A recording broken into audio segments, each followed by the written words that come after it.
Thomas the Tank Engine has a vibe all its own, but I think there's an episode within it that is just as unique, unlike any other.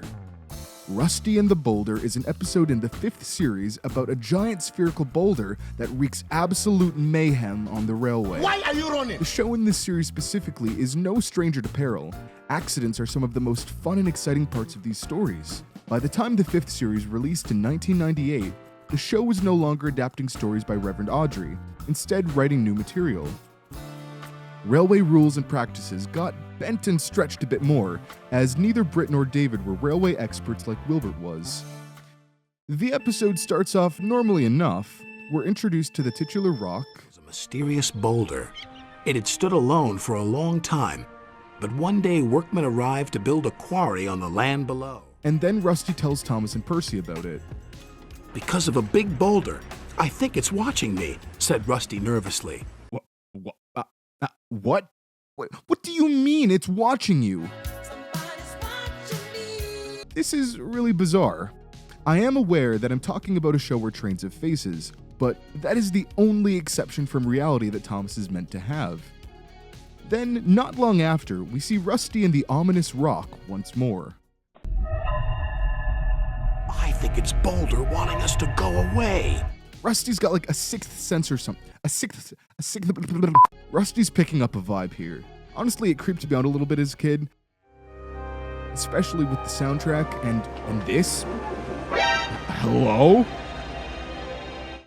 Okay, this is where things got really weird. Why does this rock have a face? Rock face. And not even all the time, only sometimes. The boulder then gets loose, and it's a really fun runaway that ends with a bang.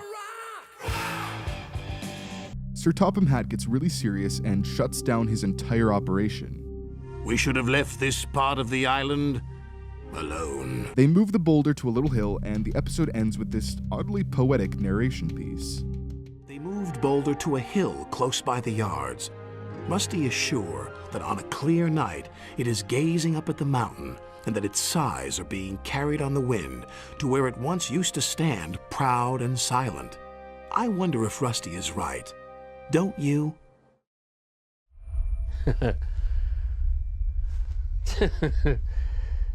Spooky, isn't it? There are some other odd occurrences in the show, but we're always given an explanation.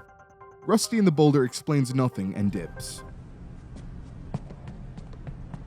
So, what did they mean by this?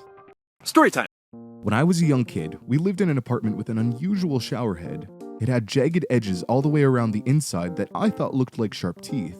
I was scared to take baths because it was always looming overhead and I felt like it was watching me, waiting for the moment to strike and gobble me up. Personification is the attribution of a personal nature or human characteristics to something non-human, or the representation of an abstract quality in human form. Obviously, this is what the show does with the engines and vehicles, giving them human qualities like a face and the ability to speak. Think for a moment about the concept of the flamethrower. Hey, quite a concept. I think that Rusty and the Boulder is a bit of a Russian doll, personification within personification. It's all about Rusty's perspective. At the start of the episode, the narrator refers to the boulder as a mysterious boulder. It's described using a common noun, but when Rusty talks about it, suddenly it's just boulder, and it becomes a proper noun, because Rusty sees it that way.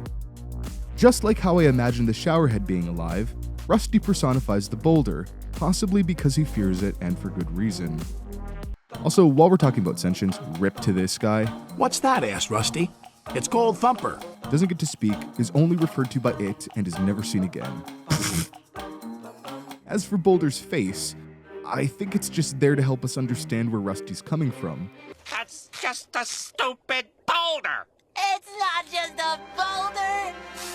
It's a rock! It's not literally alive, but it's easier to imagine it is if we can see a face on it. Why is it Gordon's face? I don't know. As far as a moral or takeaway lesson, it's kind of ambiguous. You could argue that there's an environmental message, nature fighting back against destructive industrialism, but it's hard to say. Nobody does anything explicitly wrong, and the only one who seems to have changed their viewpoint at the end of the day is Sir Topham Hatt, which is very rare indeed. I don't want to see that anymore. We all know what came after this series, and as I proposed in my Magic Railroad video, Britt really liked to play up the imagination aspect in her work. This was perhaps just a preview of what was to come. I like that boulder. That is a nice boulder.